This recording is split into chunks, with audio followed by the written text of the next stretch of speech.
Hello, Bharwani team. How are you guys doing? Great. Hi, Maya. Yes, good. We're all good. So it's nice to be here today. We finally have the decision from the Supreme Court on this Bharwani case, and this is what we're going to be talking about today. So, Anita, Mhm. you're going to start by giving us a bit of a background about the case, and then we'll dive into an analysis of what the decision is about. And eventually, we'll talk also about the impact of this decision and what it means for the practice of this area of mental health and mental disorders. So, let's start with the background. Sure. Well, thanks, Maya, and it's great to be here as always. And I think we have here our Bharwani team in the Supreme Court of Canada. We represented the Empowerment Council, all of us together.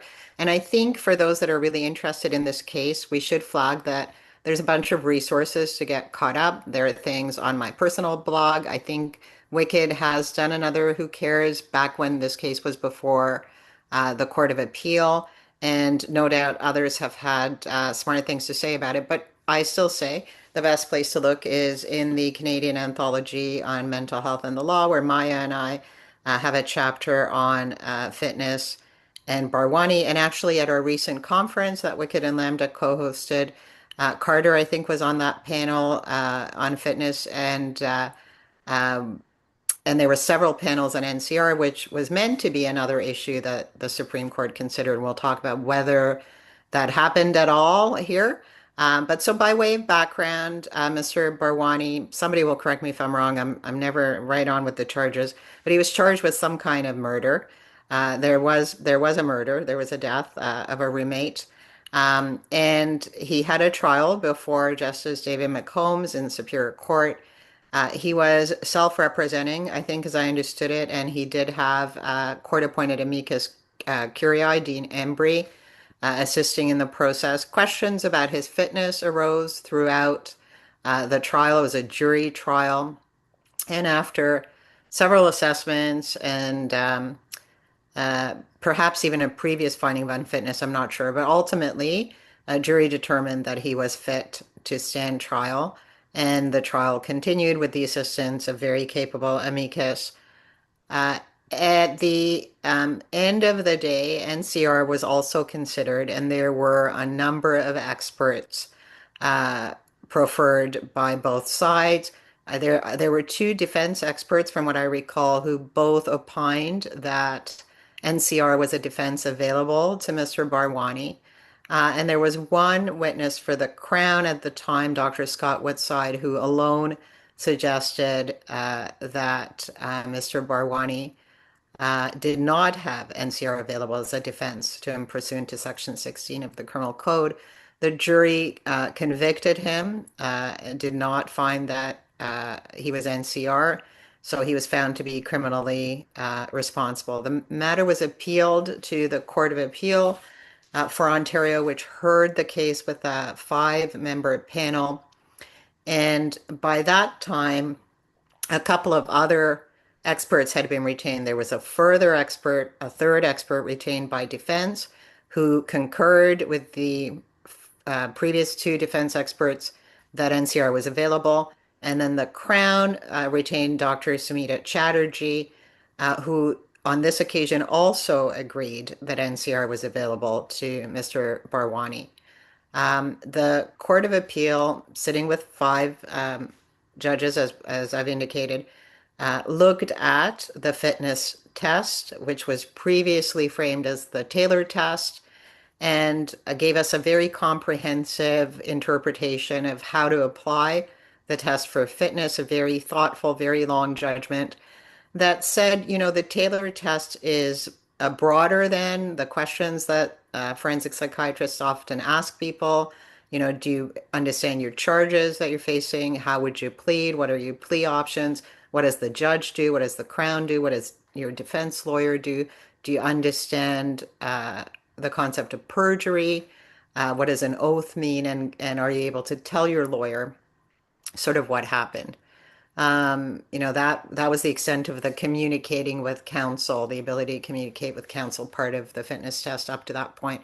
So the Court of Appeal said, no, no, the Taylor test was always much broader than this.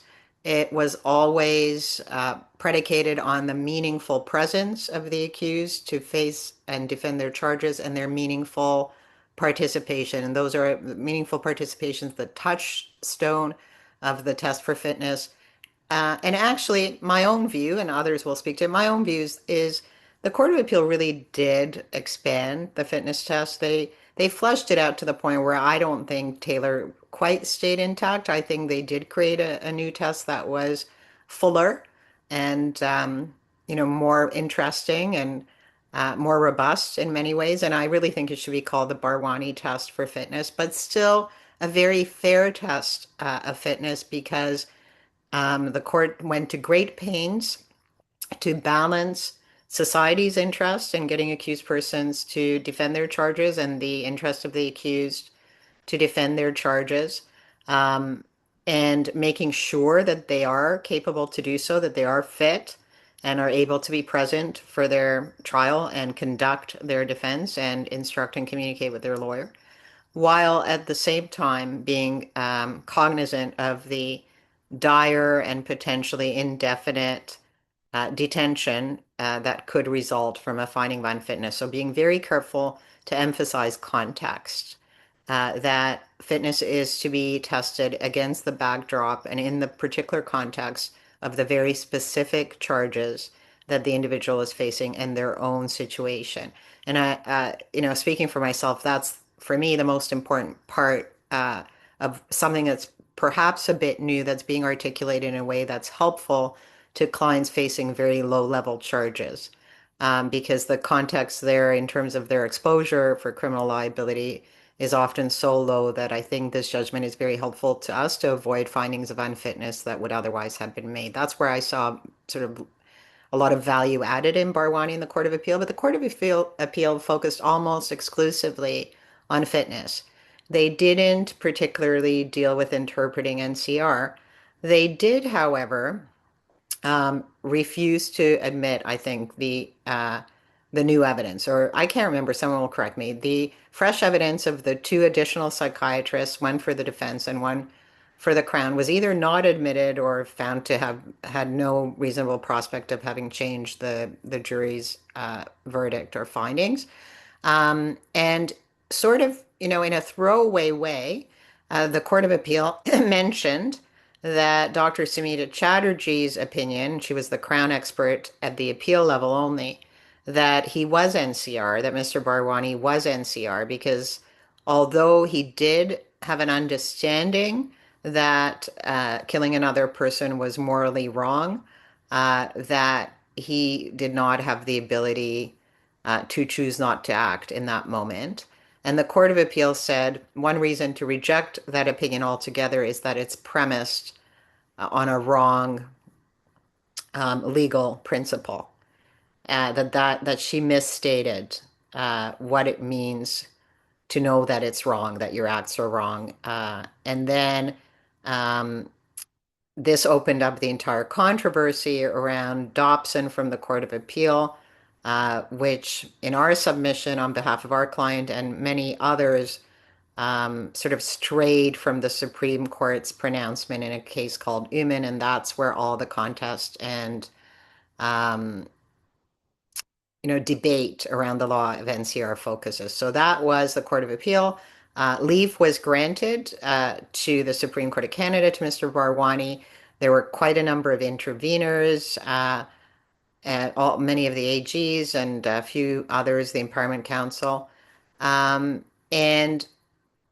I'll let my colleagues talk about this more, but I was always under the impression that there were three distinct issues before the Supreme Court of Canada, that the law of fitness was going to be reviewed, and we're going to have a pronouncement about what the Court of Appeal for Ontario had said about the law of fitness in a long and thoughtful, exhaustive judgment, and that the Supreme Court of Canada was also going to consider what it means to know whether your actions are morally wrong, as the second branch of Section 16, the NCR test. And third, that the Supreme Court would deal separately with a third issue, which was a motion to introduce fresh evidence at the Supreme Court of Canada level by the appellant, Mr. Bharwani, And the fresh evidence at the Supreme Court level was judicial findings from the Manassian trial by Justice Malloy and from the Nettleton trial, judicial findings about the credibility or reliability or note-taking practices of Scott Woodside, who at the end of the day, out of 5 forensic psychiatrists who examined Mr. Bharwani and provided an opinion about whether or not he had NCR available to him, Scott Woodside, as the Crown's expert, ultimately was the only one who said that NCR was not available, and concerns about the independence, the reliability, credibility of his evidence were raised in the intervening period after the Court of Appeal rendered its judgment and before the Supreme Court heard this case. In other cases, Manassian earlier, Nettleton, though, and Hassan in the Court of Appeal. So there were a bunch of cases that potentially or arguably cast doubt on the validity of this expert evidence, on which ultimately the conviction, very serious conviction of this man rested. So I think that's a lot, but that's the background. Everybody else can tell us what they think about everything. So let's then get into the analysis of the Supreme Court decision. Sarah, I think you wanted to start, and maybe both you and Carter can give us some input on that. Yeah, I think the framing of the discussion should probably start with the fact that we only got an answer to some of the questions that were before the court.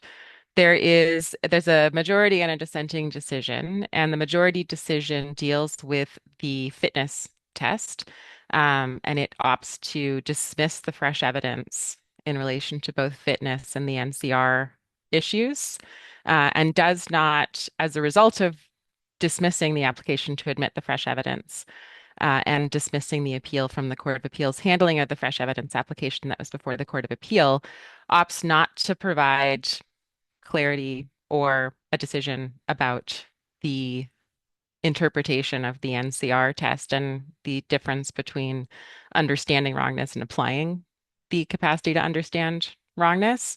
And so I think that that is a challenge to this decision, although I also think that the dissent would have admitted the fresh evidence and gives a fulsome treatment to the interpretation of the NCR issue and whether or not Dobson is wrongly decided. And so I think that there are some useful things in this decision as a whole, despite the fact that you don't get a clear answer from the majority. But it is notable that there is just no answer from the majority on the NCR issue. It's notable at paragraph 113. So if you want to see where they expressly declined to comment on this issue at all, paragraph 113 is seared onto my brain, is where you go to look at that.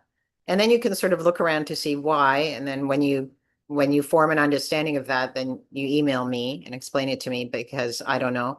But there it is. They expressly declined to deal with that issue at all. Whereas, as Sarah says, the minority rolled up their sleeves and got really into it in a way that I think many people would celebrate, would be delighted to have had another couple of judges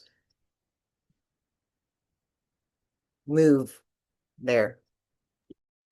One of the things, not to get too far into the weeds too early, but maybe too late, is that the majority says that the fresh evidence on the NCR issue, that was before the Court of Appeal, because there's sort of two stages, right? The information about Dr. Woodside comes out after the Court of Appeal decision, and so there's a second fresh evidence application at the Supreme Court stage. But there's also the application at the Court of Appeal stage for these two new opinions, one Crown, one defense, both saying NCR. The majority's reasoning is essentially that the analysis in both of those opinions is essentially what was before the jury. It's already been hashed out, and there's nothing fresh about it, and that it's exactly the stuff that the jury was asked to consider, and they already opined on it. What's obviously different than what was before the jury, though, is that you have a Crown expert who is now saying that the defendant was NCR, and one would imagine that if that was an expert the Crown was prepared to rely on, it would have changed everything. And the reason that the Crown is not prepared to accept the evidence of their own expert, it appears, is that they're the ones advancing the position that this expert has misunderstood or misapprehended the test for NCR and specifically has used language that suggests that the defendant was capable of understanding the wrongfulness, though he couldn't apply that knowledge. And the Crown is the one advancing the position at the Court of Appeal and at the Supreme Court that the capacity to understand is enough and that Dobson is correct about that. And so one of the frustrating things about the majority's reasoning, because they find it's not new, they say that they don't need to address the second reason the Court of Appeal gave for not admitting the fresh NCR evidence, which was that the Crown expert had misapprehended or misapplied the test for understanding wrongfulness. They say they don't need to consider that because they've already concluded it's not fresh. They're exactly the issues the jury already had. But the fact that that expert is perceived to have misapprehended the test turns on whether Dobson is the right test. And both the Court of Appeal and the Crown, one can presume, would have acted and reasoned differently if the Crown had an expert on appeal, like the Crown in particular. If they didn't think that their expert had misapprehended or misapplied the law, you can only imagine that would have changed their entire position on the case, particularly given that their other expert, by the time they get to the SCC, is subject to some serious concerns. And so it doesn't seem like the fact that it's a Crown expert. I appreciate that, part of the court's thinking is that this is, experts are neutral, doesn't matter who calls them, but it is very difficult to imagine that the Crown acting fairly would not behave differently with an opinion from their own expert if they were told your expert has applied the law correctly and this is a legitimate NCR opinion now in your hands, which means 4 out of 5, and 4 out of 5 with totally unblemished track records say NCR. Really hard to imagine that the whole course of the proceedings doesn't change. And so it is, important legal questions aside, there's a bunch in this outcome that I think should sit really uneasily with anybody who's concerned about the fairness of the law applied to this particular set of facts. And See, that Anita, helps me, Sarah, because I did, I read the judgment as carefully as I could in my compromised current condition, but I saw the reiterations of the general principle that, whether it's a Crown expert or a defense expert ought to make no difference to the jury. These are all experts and that, who cares who hired them. And I think we all agree, in theory, that that's how it's supposed to be. Whether that actually is the case and the perception of juries, one can debate. But I think you've zeroed in on the issue, which is, looking back, reasonably speaking, would the Crown's own view of their own expert's report have changed if they were not adamant that that expert was wrong about the law that they used to test? And this, of course, does open up bigger conversation we won't have today, which is we have medical experts applying the law who are not supposed to actually opine on the ultimate issue. They're supposed to produce psychiatric reports about the symptoms, the expressions, what they note about the condition of the accused and how it relates to the issue at hand. But ultimately, they're actually not supposed to be weighing in on the ultimate issue, which is to the decision maker, in this case, a jury or a judge to make. So a lot of interesting issues are raised here, and I think Sarah's given us the beginning about, well, what is there an answer to, and who's answered what, and what do we do? What do we do? We've got a strong pronouncement of something by 3 judges in the minority, and what do we do with that? What is the value of that, if anything? And how many times have we seen a minority opinion in a case where the majority has chosen not to take on board at all the issue about which we have such a thoughtful and exhaustive minority judgment.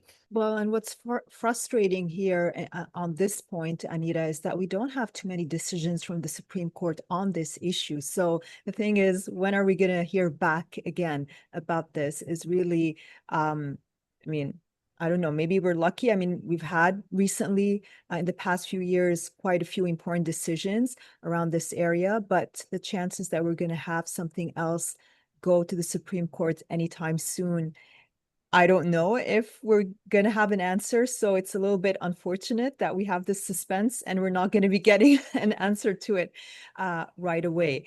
My Yeah. pitch is that this is, or at least can function as an answer. I think as much as it is frustrating and not nearly as clear as it could be that there's only an answer from one portion of the court and it's the dissent, I think it's significant that the majority could have, there was a quick way to support Dobson if they agreed with the Court of Appeal, and it was to say, we also endorse their reasoning on the second reason that they didn't admit this evidence, which is that Dobson rules the day and capacity is enough to deny somebody NCR even if they can't use it. They could have done that. They also could have reasoned that way. They explicitly decline to do that and are very clear that they are excluding the fresh evidence or upholding the Court of Appeal's fresh evidence reasoning solely on the basis that it's not fresh. And I think that in tandem, the dissenting reasons are extremely careful to rely basically exclusively on how this has always been the law. What we get is their analysis and sort of takedown of the Crown position, not based on, reasoning in Dobson or fresh reasoning, but at every stage that this is consistent with what was said 40 years ago, 35 years ago. Um, and if I remember correctly, once the dissent gets through, yeah, I'm just double checking. Once the dissent gets through, we're going to deal with the NCR issue here. It's been raised. Here's why we think we should deal with it. They don't talk about Dobson at all.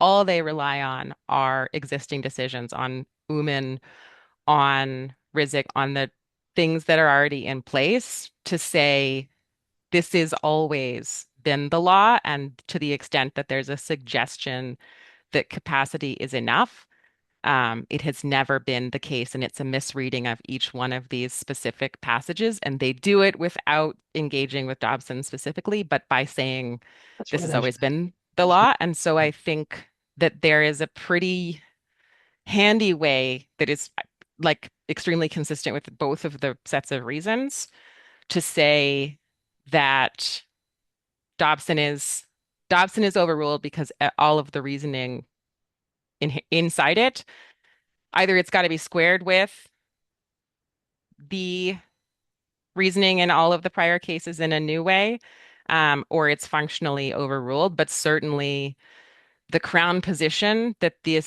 various like concepts and applications can be used in line with Dobson to deny NCR, they're refuted point by point by the existing body of case law. And I think that that is deliberate and really.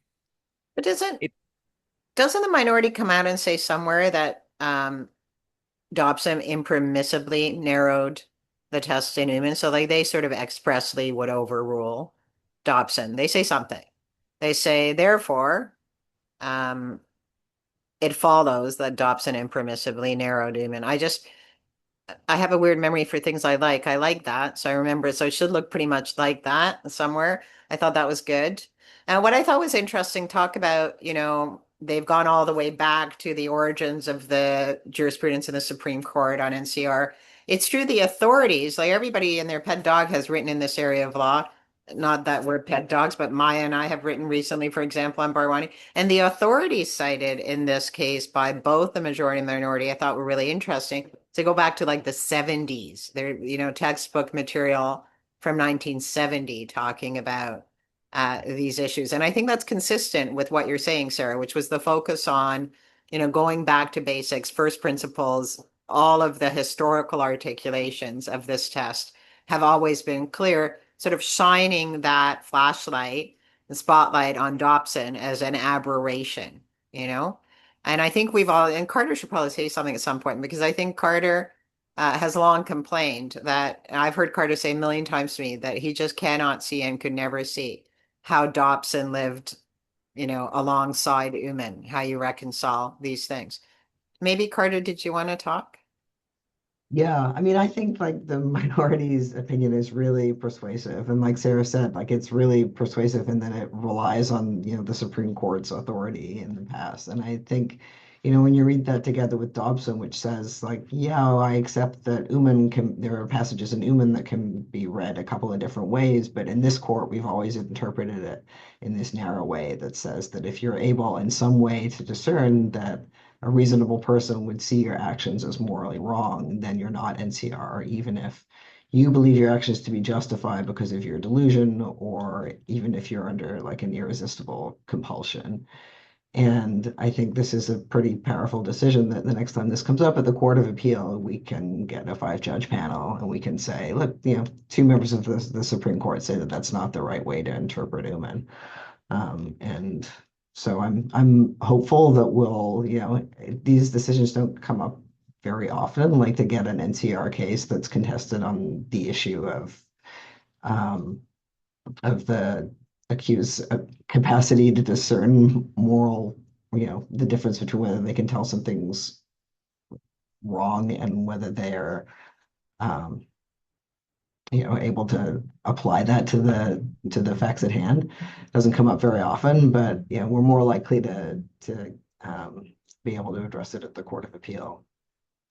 Yeah, and when it does come up, it's going to come up in these, brutal, unprovoked, horrific murders where there's a big fight about NCR, or where the Crown really doesn't want that NCR. It's not going to come up in my cases with my young woman who stole the tampon in the chocolate bar, because, first of all, the question of would ordinary members of society consider this immoral conduct and frown upon it, and we can't get too far down the road with these minor things.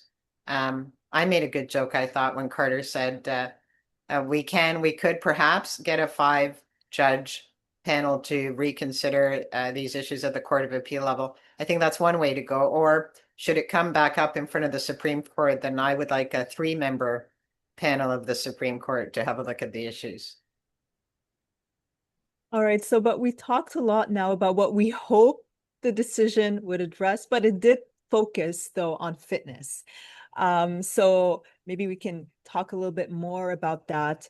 Do we have to unlearn everything we know about fitness so far, or what is the status? So let's talk about what the Supreme Court says here in this case, and this is what the majority focused on in this decision. It's the Yes, fitness. and on this they were unanimous, so there's nothing to parse apart. Yeah. So who wants to start the conversation? Sarah, maybe you can tell us a bit more. Yeah, I guess the first thing that jumped out to me, there was an argument at the hearing that the test for fitness should be at minimum adjusted, and that it should be held to require that the accused possess the ability to make rational decisions in the conduct of their defense that are not based on delusions. And sorry, just on that point, I think Mr. Bharwani himself actually wanted to expand that test to include that aspect. Yes, and there was much discussion at the hearing about the difference between rational and reality-based, for example, and what part of the, debate or discussion between counsel and the panel was whether this was a change to the test or what it might do that was different from what the test currently achieves. And the court affirmed extremely clearly that the fitness test requires the accused be able to make and communicate reality-based decisions in the conduct of the defense or instruct counsel to do so. And there was a a argument from the appellant that about the role that delusions might play in the way that the accused is thinking about decision making. And there is the court characterized his position as being that the decisions can't be based in delusion. The court says that the test is that they can't be overwhelmed by delusions, hallucinations, or other symptoms of their mental disorder. And that is, I think, one of the most difficult positions that counsel can be in is when you have a client who is taking on board the information that you are giving them about what's at stake, how to decide things, particular arguments, whatever. And they're putting that through what seems to be a reasonable filter, and they're able to ask questions that make you clear that they're understanding the way that you're giving that advice. And also, there's something else in the mix that they're concerned about or that is having an impact or that is sort of collateral to the proceeding, but anchored in a delusional belief that they've got that may play a role, or how would this have an impact on some non-real thing that's also important to them.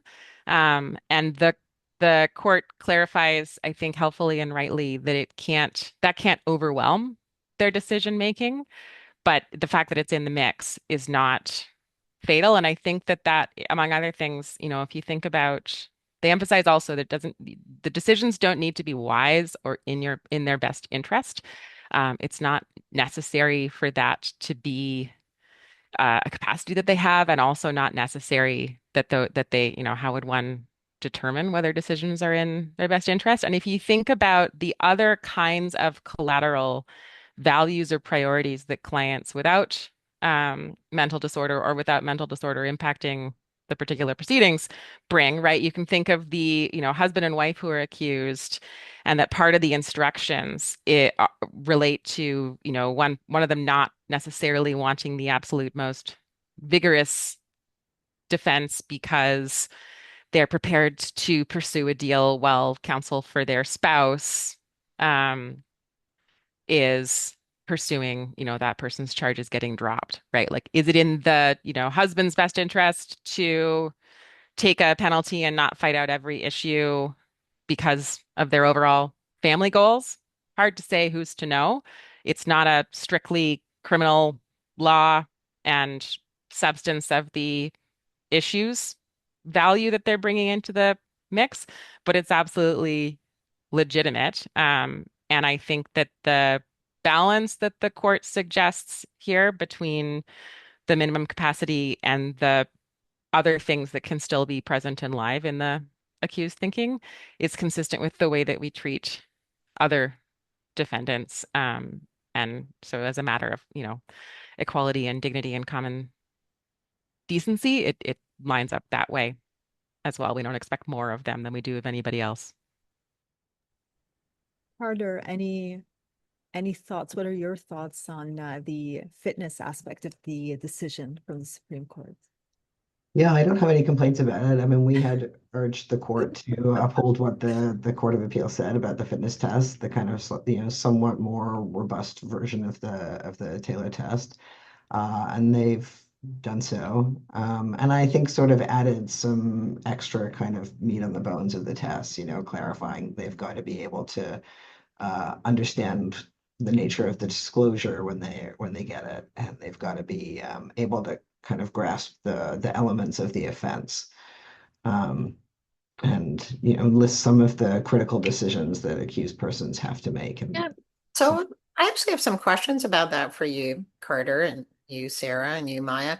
I read those parts of the judgment quite carefully, and I think, in places, it's clear that there are only 2 or 3 decisions that an accused absolutely must make.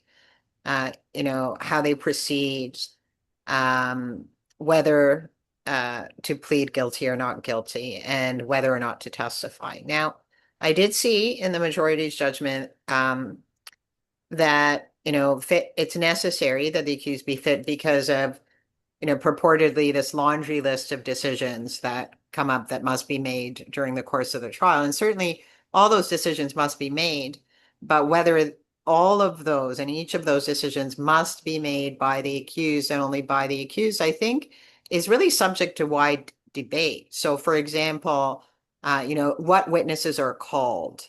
There are a lot of lawyers who would say, I'm not going to be instructed on which witnesses I'm calling. So if I have a client who insists that I call the witness that I know is going to damage the case, I'm going to end up cross-examining this hostile witness just because my client insists that his girlfriend's going to support him when I, interview the witness they're not going to or whatever. Plenty of lawyers will say that those are not decisions that are in the exclusive purview of the accused, actually, that the lawyer is the architect of that defense in terms of making the ultimate call on some of those things. So I was a bit alarmed when I saw a very long list of decisions because certainly in my experience, and I'm seeing more and more findings of unfitness now, so I'm dealing with it on a fairly regular basis where I historically was not. And I think NCR is actually more commonly seen historically than maybe fitness is, in some context anyway. But I'm seeing it a fair bit at the review board level, which means an escalation because those are all people who've been remanded to the review board's jurisdiction as unfit. So that's after a period of time on a treatment order. That's after the court's exhausted its ability to see the person coming before them. Anyway, I was worried when I read the majority as maybe elevating somewhat beyond what the Court of Appeal has said. I did note as well, not that I have any complaints. Like Carter, I have no complaints. I just do have some questions. I saw the reference to reality-based, I think more regularly come up in the majority's judgment, well, in the court's judgment on fitness here than the role it played at the Court of Appeal.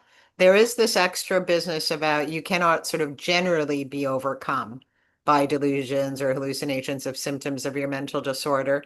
And I think that's also just moving things perhaps a little bit in the direction where I think a lot of people and a lot of criminal defense lawyers, frankly, wanted the test to go in the direction of requiring somewhat heightened capacity, somewhat more mental clarity, somewhat fewer symptoms, overt symptoms of mental disorder. So maybe I'm being paranoid. Maybe I read too much into it. Maybe I felt an escalation where there is nothing. Because overall, I think there's a general, the appeal's dismissed. The Court of Appeals approach is affirmed. I think in terms of practical utility, in our chapter that Maya and I did, we excerpted into an appendix the sort of, I think it's an 8-point bullet point list that the Court of Appeal uses to summarize their major takeaways from, elements of the what I'll call Bharwani fitness test. I think that enumerated list has practical utility for practitioners as you go to try and figure out if your own client is fit. I think that doesn't make an appearance in the Supreme Court's judgment in quite the same way, but I think it's still valid and has great utility. And because I don't think they've said anything that takes anything away from those 8 clear points. So I don't know what you guys think. It's more of a flavor of a slight nudging along in a certain direction than and maybe what we should do is edit this right out of the video before we post it in case nobody else like smelled it coming a mile away. I don't know. What do you guys think? Yeah, I do think we need to guard against a bit of an overcorrection. While finding that Taylor was inadequate, and so now we're going to find a lot of people unfit. And I think we have to sort of keep in mind what both the Court of Appeal and the Supreme Court said about it being a contextual analysis, and you take into consideration whether the person has counsel. If you have counsel, it's not necessary that they be able to really wrap their heads around, every page of the disclosure. They don't have to sign off on every witness, as long as they're able to participate in, providing a general defense. And, in some cases, even if the accused is self-represented, amicus can make up for some of these kind of difficulties in really getting to grips with the details of the trial. So, yeah, I think we do have to be a little bit careful about expecting the accused to be able to,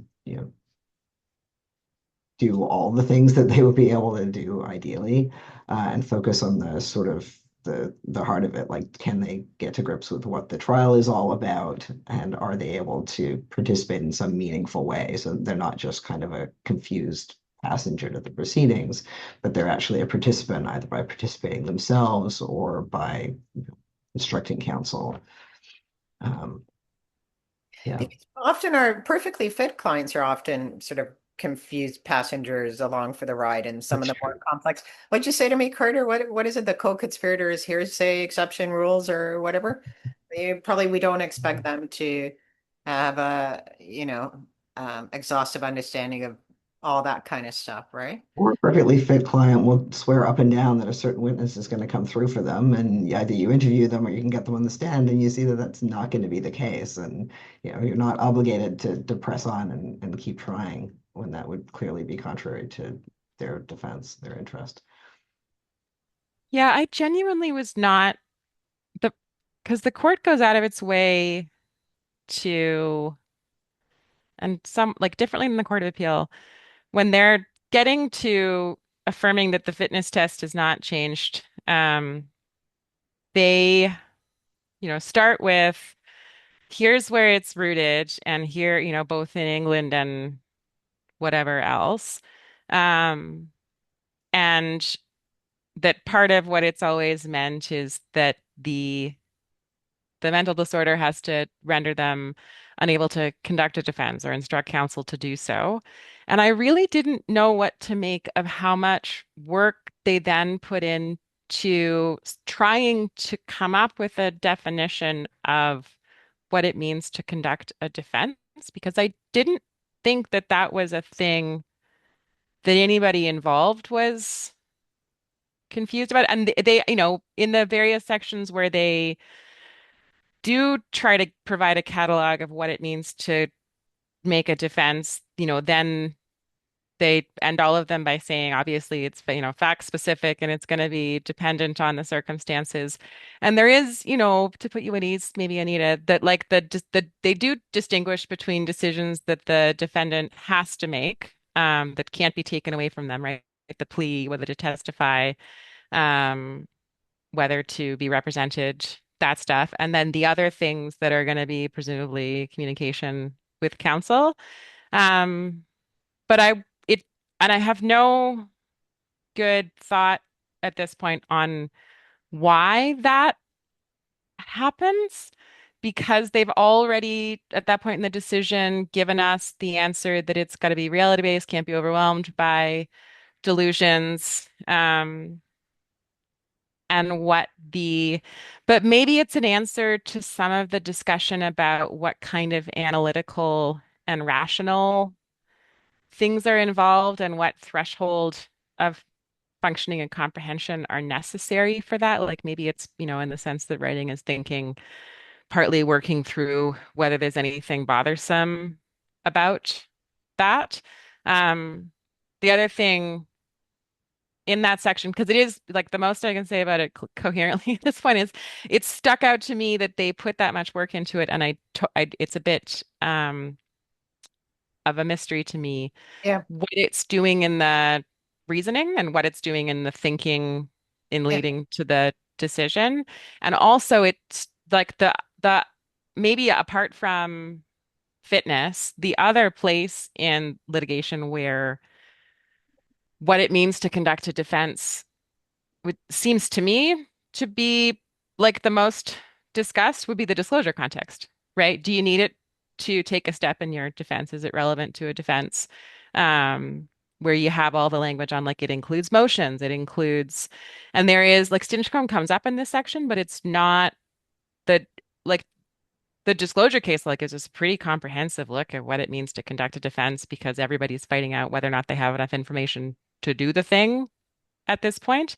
Um, but that's not a place that they turn to for discussion of what conducting a defense means. Um, but Yeah. I guess maybe the best answer is at some point towards the end, they say that the sheer number of decisions involved in conducting a defense mean that making the bar too high for conducting a defense could have really significant consequences for Yes. how many defendants would be caught by Yes. unfitness. But Yes. that also is a strange Yes.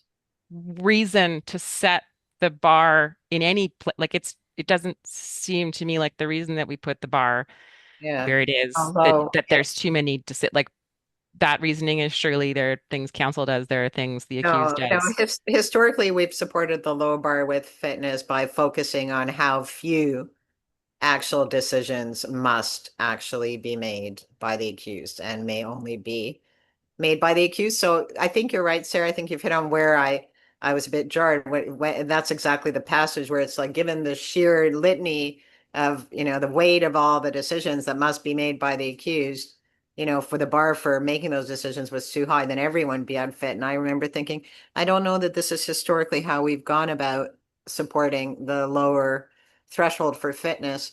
But that's all very interesting. Of course, in my practice, I normally don't care if they're overwhelmed by delusions and psychosis and hallucinations, as long as I can somehow like say, hey, like, look over here for a minute. Did you or did you not steal the candy bar or whatever? And if they stop for a second to go like, yeah, I did. I took the candy bar. They can go back for all I care and continue their conversations with the people not in the room or, smash things around with a pillowcase or whatever. As long as I can shake them out. And I don't know, maybe I'm just a whisperer to the clients, but it's But I think very that's a rare. bit of what they mean by overwhelmed, right? Like that is if the difference between you're trying to get the instruction on did you take the candy bar, um, and you can't get that instruction because, maybe you're working for the candy company or like where the specific I'd like to. thing is where the delusion goes right to the core of whether or not you can be confident that the steps that you are taking, the information you're seeking, the information you're providing are overwhelmed or eclipsed by it. It's fine if it's in the mix. Um, but if it like I took overwhelmed in this context to mean like going to the heart of the thing Yes, that's at yes. issue. But didn't you guys think there was one part that I found a little bit frustrating in this particular case with the facts here is that there was not a full counsel or lawyer. We're dealing here with a very unique case where there's amicus, and amicus is not really representing Mr. Bharwani. I mean, amicus will help, but it's amicus of the court. So really also here to help the court. So the role is a little bit different. And I find like it's a little bit frustrating that these decisions were made on these facts, because when you have full counsel, it's very different. I mean, a lawyer who represents fully a client has more control over the case and makes more decisions and has also a better understanding of the client as opposed to amicus, because the relationship is a bit more limited in that context. And amicus doesn't get to know the client as well as a fully retained counsel. Those are all good points. I guess part of the problem for Mr. Barwani was that at least at times throughout this long process, he was pretty capable, like more capable than many lawyers would have been. Like he Yeah. started exercising all the preliminary challenges and the jury selection process himself, like correctly and stuff. And sometimes when he spoke incredibly eloquently and, legally to points of law in the process. So I think I think, and I accept that there must have been moments where he impressed as less fit and potentially unfit. But there were also certainly moments that he impressed as like, extraordinarily fit, like fit plus, A plus Mhm. fit, super fit. And part of the transcript that's reproduced, as part of the appeal by Mr. Bharwani demonstrating that the unfitness determination ultimately the judge got it wrong or a jury got it wrong. That transcript shows him to be like A plus plus Yeah. fit in my view. So I think that was part of the problem. But they do address the court again, as in Kasai, the court here does speak to why we don't treat the fitness test. And it's so interesting because both the Court of Appeal and the Supreme Court have said, look, there's one test for fitness, whether you have a lawyer or you don't have a lawyer, it doesn't matter. It's one test for conducting, your defense or instructing counsel, it's still, there's one test for fitness. There's not separate tests for fitness, whether you have a lawyer or not. And then I think both the Court of Appeal and the Supreme Court have said, of course, it'll depend whether you have a lawyer or not. And if you have a lawyer, that's different. And if you don't have a lawyer, well, the court should turn its mind to all the other things it's supposed to do to help you because you're compromised in your ability to address things. And the court has its own obligations to assist on representing people. And then, of course, there's the amicus and, got to take context into question. The context that you're determining fitness in includes whether or not the accused has a lawyer. So after, coming out strong both occasions saying, stop complaining about someone who didn't have a lawyer. The unrepresented accused is no different when we're considering their fitness than someone who has the very best lawyer. And then literally in the same breath, they say, in considering determinations of fitness, we'll take into account all the contextual factors that could potentially impact fitness, including, first of all, whether or not the accused is represented by counsel. So you just have to wrap your brain around all that. But I think the role of amicus, I think if we saw Bharwani come up, I've always thought these cases traveled in tandem and we have to think about them together. But I think if it had come up pre-Kasai, would have been more difficult to maintain the fitness test quite as low as ultimately where it rests. Because I think Bharwani, by the time they've considered this, Kasai had been determined and they understood their own pronouncement on the more robust role that amicus could play in adversarial context. Oh, shut up. Yeah, I mean, I think it's that you have to consider fitness from a trial fairness perspective. And when you take that sort of approach to it, you have to consider the other tools that the court has to ensure trial fairness. And amicus or the accused having counsel are, one of those tools that make sure that their interests are always going to be represented, especially if you have the more robust amicus appointment that Kasai makes possible. I was so proud of you there for a minute, Carter, because you had pronounced amicus nicely in the middle of the sentence, and then by the end of the sentence had reverted to the horrific and ear-splitting amicus problem. But you were on the right track. I had a variety of legitimate pronunciations of the word. They didn't say, neither the majority nor the dissent in any way gave us the hotly anticipated answer to the correct pronunciation of the word amicus that we had all hoped for since we last talked about this issue in 2023. Frustration on every level. Yeah. I think, Maya, yeah, that I mean, there are a number of things on the facts of this case that are troubling, right? I do wonder on the amicus question, whether or not it matters or like it's in the background that when the first unfit finding is made, if I recall correctly, it's made as a result of a visit that he makes to remand. And that is the first time there have been questions before and no findings of fitness, but that's the first time that there's a finding and a treatment order. And there's a keep fit order, if I recall correctly. And then that ends because the treating psychiatrist says not just he's fit, but treatment's no longer necessary. And then there's never an unfitness finding again, I think, unfit finding. And so maybe it is in part that the presence of amicus is not just a fairness issue, but was a good bellwether of whether or not their fitness concerns. Yeah, and because he's like extremely skilled and good amicus and like in these particular circumstances, whether that is a comfort somehow. But I also think like in some ways this is the difference between the majority and the dissent. It turns a bit on like the dissent goes out of its way, in addition to dealing with the NCR issue, to deal with the difference between unreasonable verdict and miscarriage of justice as a ground of appeal under the criminal code. And the majority's reasoning doesn't touch on the ground of the appeal sections specifically at all, but their reasoning seems to suggest that they're looking solely at unreasonable verdict here. Right. This, the fitness issue, was there fresh evidence on appeal? Sure, but it was the same as what the jury had. Is there new evidence before the Supreme Court about problems with Woodside? Yeah, but they went to his general you'd Dangerous have to offender. dangerous They kept offender saying that, versus, but then he was on all the other cases. He was exercising his poor note taking and all those other problems and copying and pasting other people's stuff. That was all about dangerous offenders. So there's no reason to believe that any of those habits or patterns that he, dug his heels in and would always continue despite years before being told maybe this is a bad idea. There's no reason to suspect that he would ever utilize a similar approach when preparing a different type of expert report, such well, as and also in the, did he never look at Dr. I'm gonna get the pronunciation wrong because I don't practice in Ontario, but Chatterjee? Shamowitz? Shemowitz, yeah.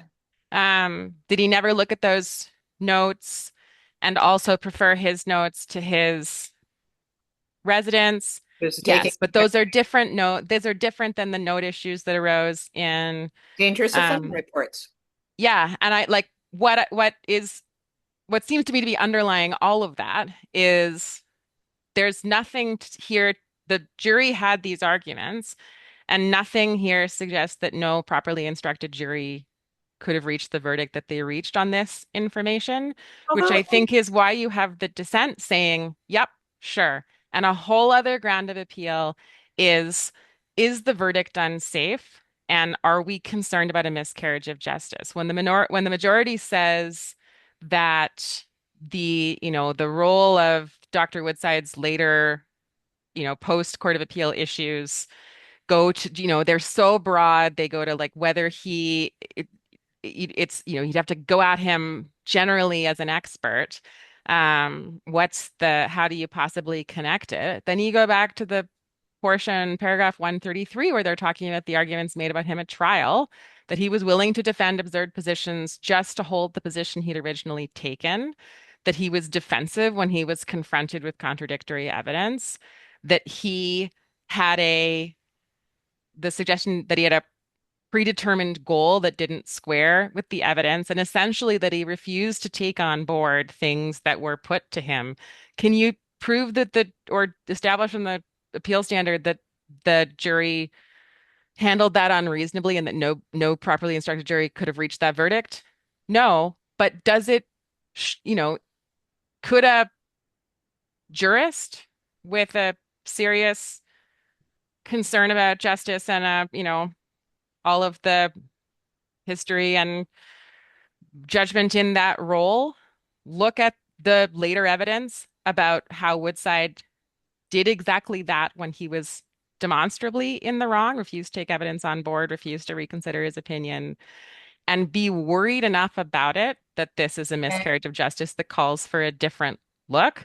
Like, I think that that's partly why the dissent gives us the law on unreasonable verdict versus miscarriage of justice, and that this is a miscarriage of justice case, because I don't think that the majority deals with that as a basis for interfering here. And they Yeah. don't deal with their basis for non-interfering being unreasonable verdict.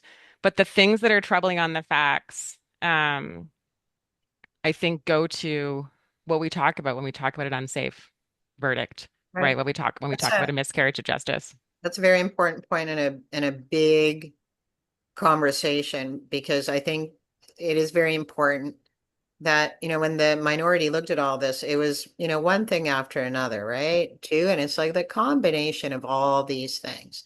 When the only experts report out of five now, ultimately, assuming you look at all of them, left standing is a Crown expert whose credibility and reliability has been called into question, where the Court of Appeal for Ontario and Hayson, which doesn't get a lot of play in either opinion, but probably should, albeit in the context of a dangerous offender application, probably said, uh, exactly this. Like we have doubts about the safety of the verdict as a result of the previous cases in Nettleton, Manasseh, and these practices. And so now there's three others. So I don't know. I mean, depends on the individual jury members, I guess, but you have a bunch of jurors, the majority says, well, all this was put to them. All the problems with Woodside already was before the jury. And, in the strongest sort of disagreement language there, the minority says, well, we don't agree. We don't agree that all of the problems with Woodside were before the jury. Some general problems that were known at the time that arose on the cross-examination of his evidence in that case were highlighted for the jury by the amicus in their submissions. But the jury didn't know that, oh, well, there's these three other cases. And in two of them, the courts said it's too unreliable. We cannot safely rely on this evidence. And would a reasonable, jury at some point said, maybe we don't hinge criminal responsibility on this one expert when also put against four other people who say he was NCR, including one other Crown expert. And as you say, Sarah, whose evidence is not clouded or complicated by allegations of any kind of practices that might compromise the result. So we've talked for a long time. I know, Maya, we don't like to keep these things going forever. We'll come back when the case Well, and escalates obviously, to the Privy Council. exactly. Well, obviously, this case has also, even though it did probably answer the question on fitness in a more clear way, it just opened up a Pandora box, let's say, on all other types of questions in this area. So hopefully we'll see more of that at the Supreme Court level, and we'll get more clarity or maybe more confusion. Only time will tell, I guess. But I want to thank you all for being here. It was really fun working with you, and it was a very fun case to work on. And I guess it's to be continued. Let's watch and see what happens. The saga continues. There's a lot in the judgment. Everyone should read the whole entire judgment and send us your thoughts. And I think we'll have fun debating and litigating. Hooray for another quarter century to come. And then maybe in 2050, the stuff we're publishing now will get cited. 2075. Thank you so much, everyone. Thanks so much for having us. Very nice to have a judgment with all of our names on it together. Yeah. That's a Beautiful. lovely silver lining here. Yes. So proud. So proud. Bye.